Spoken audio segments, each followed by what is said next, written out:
今天3月24号是第28个世界防治结核病日，今年的主题是“你我共同努力，终结结核流行”。专家介绍，目前我国结核病患者数量整体平稳下降，但是在世界上仍然属于发病率比较高的国家，防治工作依旧严峻。结核病是由结核杆菌感染引起的一种常见的危害健康的传染性疾病。世界卫生组织发布的2022年全球结核病报告显示，2021年全球约有1060万结核病患者。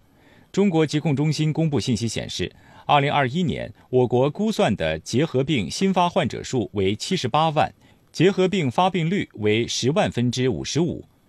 近年来，国家加大了普及结核病防治知识的宣传工作，动员全社会行动起来，预防和控制结核病。主要是有3大症状，第一个，连续咳嗽2周以上，这个是一定要先去筛查结核。第二个呢是低热、午后低热、盗汗，也得需要筛查。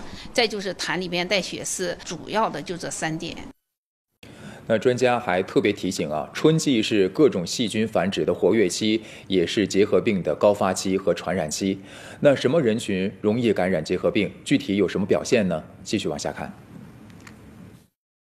专家提醒，结核病多发于抵抗力低下的人群，潜伏期4到8周，80%发生在肺部，但是颈淋巴、脑膜、腹膜、肠、皮肤、骨骼等也可继发感染。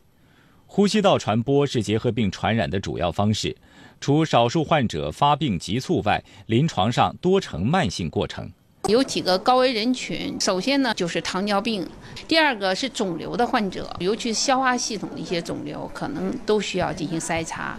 第3个呢就是性病、艾滋病的患者。第4个呢，最主要的就是有些抽烟的患者，低体重的患者，尤其是女性。尤其是减肥的患者就容易合并有肺结核。最后一条就是老年的患者，都是我们重点要筛查的人群。专家介绍，一旦确诊结核病，一定要尽早治疗。